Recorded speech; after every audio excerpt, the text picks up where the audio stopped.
Hello, नमस्कार. तुम्हाला सगळ्यांना जय श्री श्याम. आता तुम्हाला मी काल सांगितल्याप्रमाणे हा 16 सोमवार उद्यापनाचा पार्ट 2 आहे.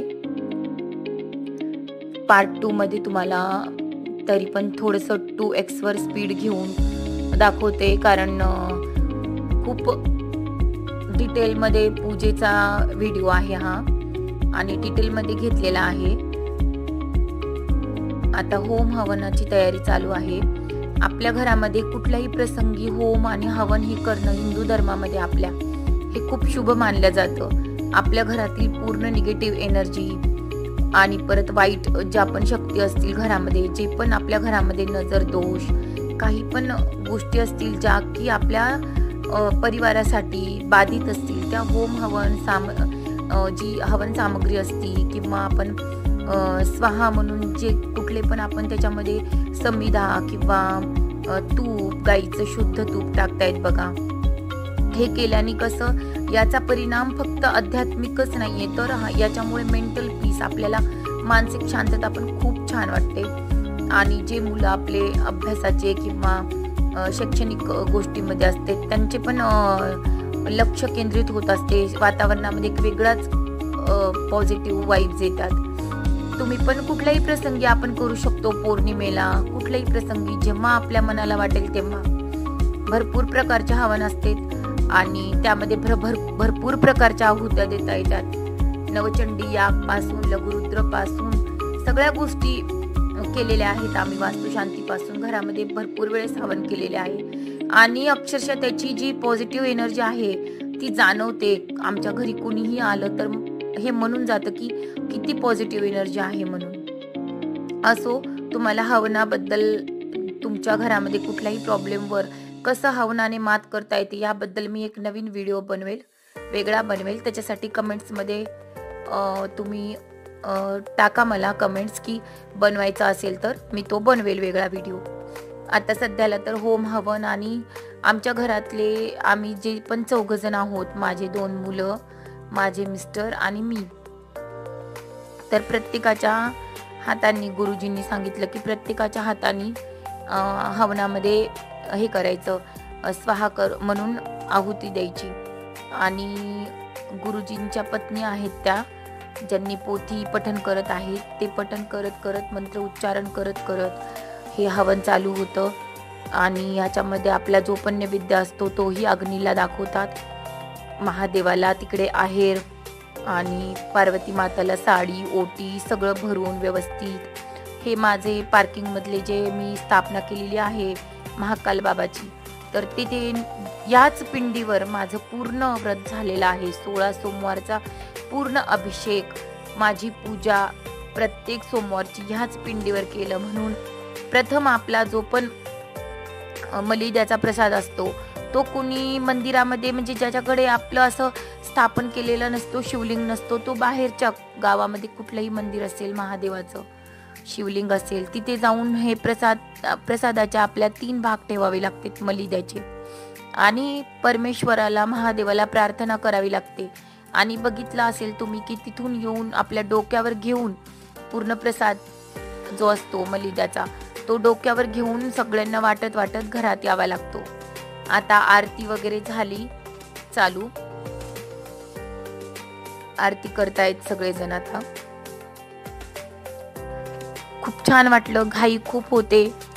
माझा तर अवतार बघतच आहात तुम्ही कसा झालाय, कारण सकाळी 5 वाजल्यापासून ते मलिद्याच्या पोळ्या 5 किलो पिठाच्या, म्हणजे 5 शेर कणकेचा नैवेद्य असतो तो, आणि तो स्वतःच्या हातानेच करावा लागतो. यामध्ये माझ्या मिस्टरांनी मला खूप मदत केली. आता आरती आम्ही सगळेजण मिळून करतायत. ते माझ्या सगळ्या मैत्रिणी आहेत, मागे ज्या आहेत त्या पाहुणे मैत्रिणी, जे कोणी आले होते ते जवळचे लोक कॉलनीमधले. आता माझ्या जे 16 जोड्या आहेत मानाच्या, ज्यांना आपण शिव पार्वती स्वरूप मानून आपण त्यांना पूजेला बसवतो, असे लोक येतच आहेत. तुम्हाला दिसेलच पुढे.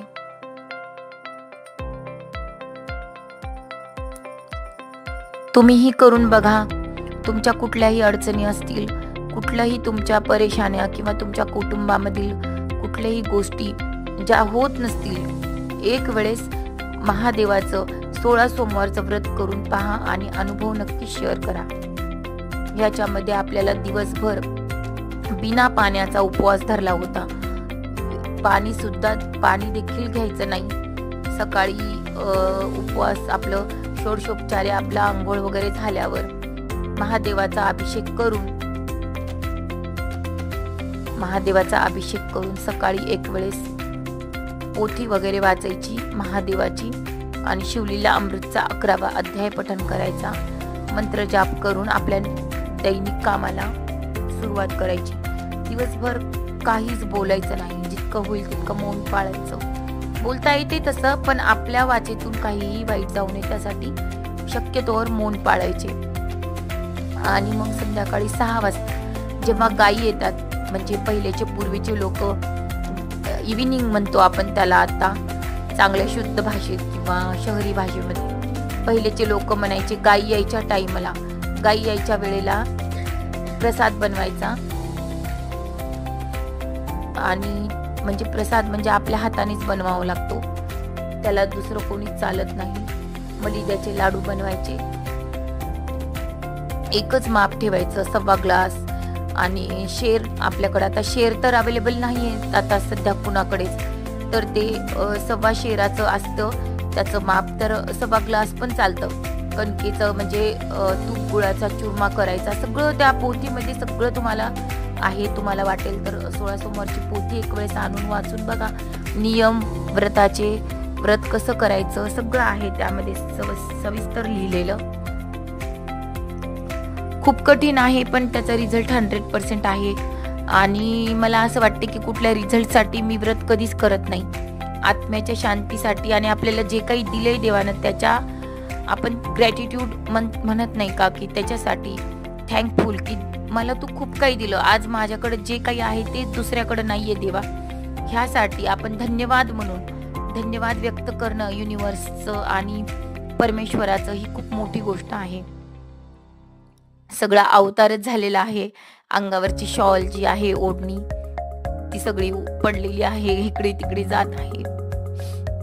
झाला आता जयकारे देऊन देवाचे खूप खूप आभार व्यक्त करत आहे की माझं निर्विघ्नपणे 16 सोमवार पूर्णपणे पार पाडले देवा तू.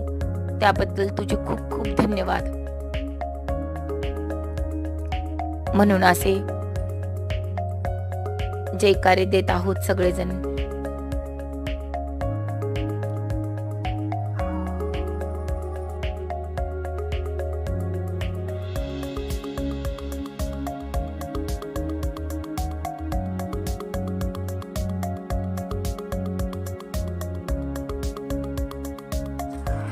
तरी तुम्हाला एक आनंदाची बातमी म्हणून आणि माझ्यासाठी तुमचा भरभरून प्रेम म्हणून एक गोष्ट सांगते की माझ्या चॅनलला 100 सबस्क्राईब झालेले आहेत आणि त्यासाठी तुमचे खूप खूप मनापासून आभार. असंच प्रेम देत राहा, असाच सपोर्ट करा. आणि जे पण नवीन बघतायत चॅनलवर माझा व्हिडिओ, तुम्हाला असेच नवनवीन व्हिडिओ बघण्यासाठी रेसिपीज, दैनंदिन रूटीन्स किंवा कुठल्याही गोष्टी नवीन नवीन तुम्हाला व्हिडिओ बघण्यासाठी माझ्या चॅनलला सबस्क्राईब करा आणि बेल आयकॉन प्रेस करा. थँक्यू. जय श्री महाकाल. भेटूया पुढच्या व्हिडिओमध्ये. बाय. Take care.